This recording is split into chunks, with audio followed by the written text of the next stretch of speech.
mun siskon kanssa kuvaamassa tai harjoittelemassa harjoituskilpailuja varten. Laitan sen mun tarinaan.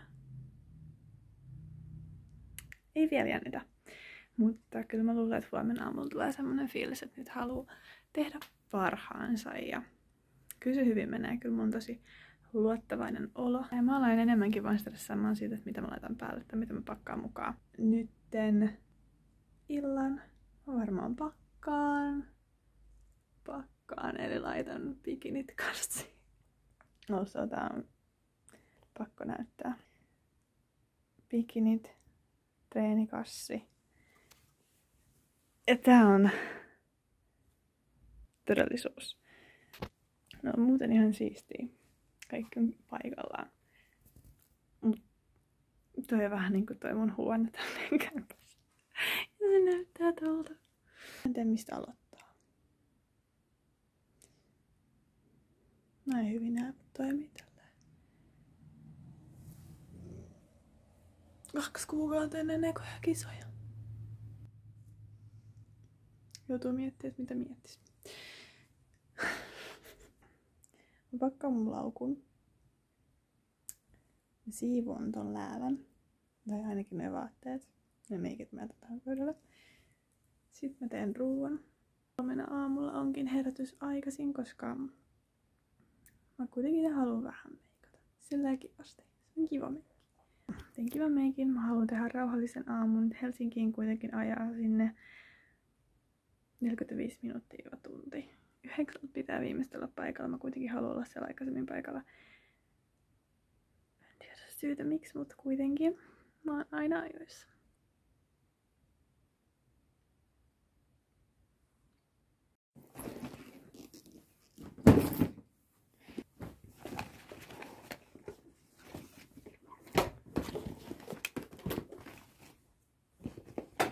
Aha.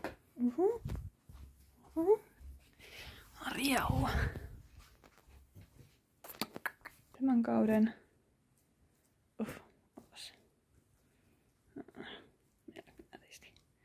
Tämän kauden pääpikinit. In love. Tuollaiset, mä tänään tein mustilla. Mut sitten mulla on kyllä nämä mun ekat vanhat. Näytän. Mä oon ite liimannut sinne tällaiset kivet. Kyllä käytetyt, mut whatever.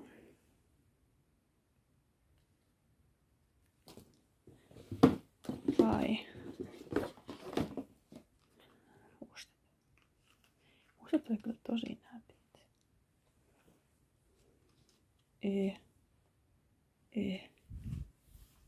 Taas vielä. Mä en aio laittaa kaikkia koruja, koska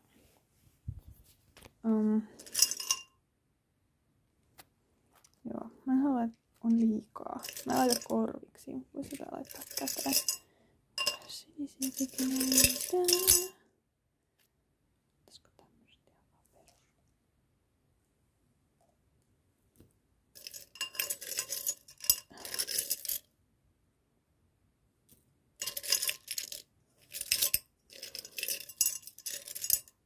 Ihan perus.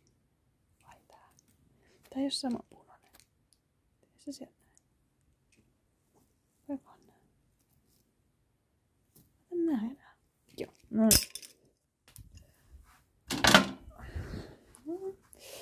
Musta takaisin.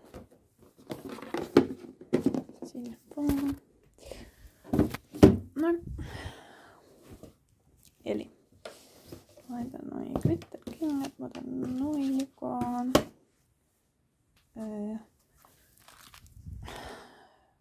En laita.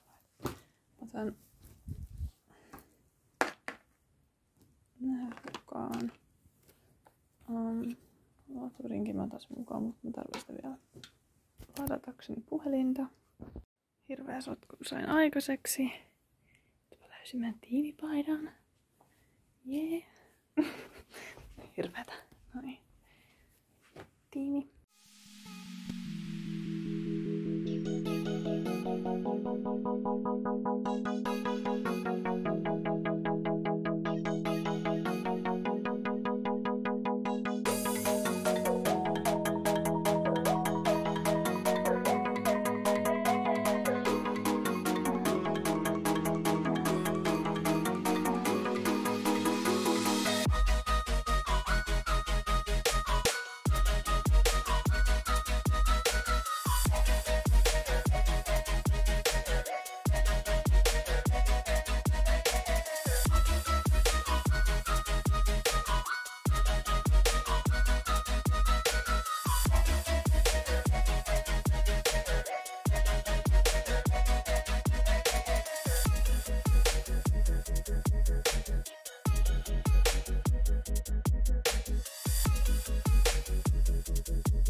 Noin.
Nyt on varmaan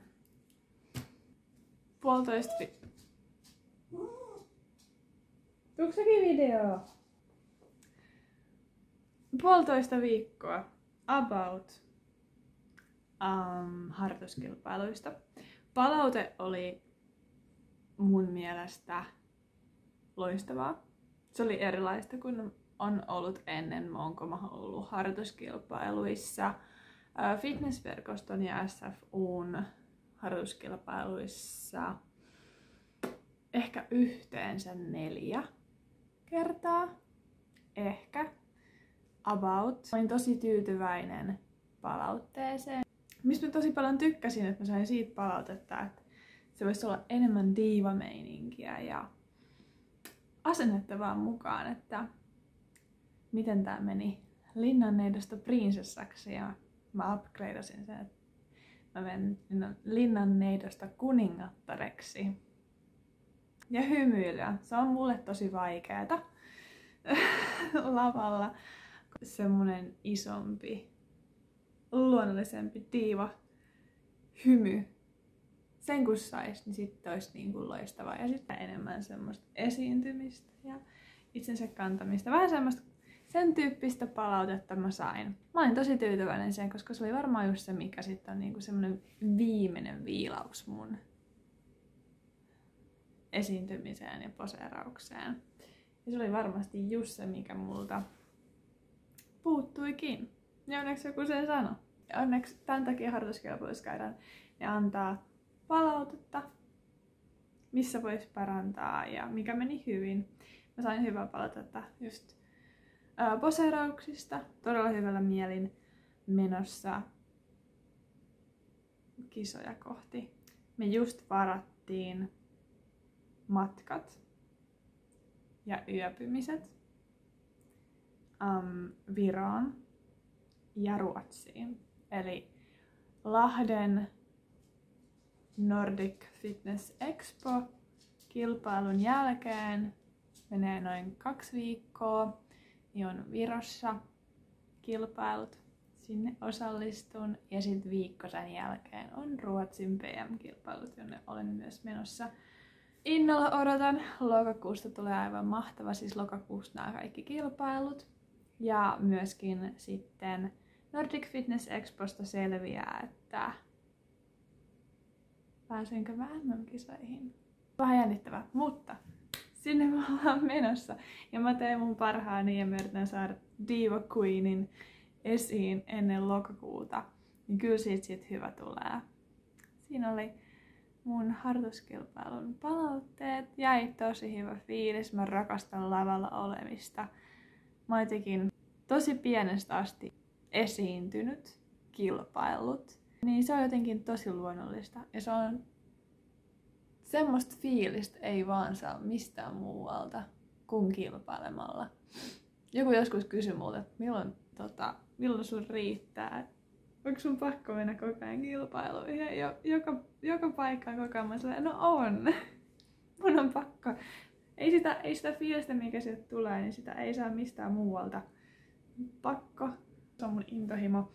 Mä tykkään esiintyä, mä tykkään saada niitä onnistumisen tunteita ja epäonnistumisen tunteita, koska niitäkin sieltä saa. Kiva nähdä, kuinka on kehittynyt ja kuinka on oppinut. Oli laji mikä hyvänsä, niin se fiilis on huikea. Kiitos, että katsoit tämän videon loppuun asti. Kommentoikaa kommenttikentässä, mitä te haluaisitte nähdä seuraavaksi. Tykkää, tilaa, kommentoi. Ja kiitos paljon.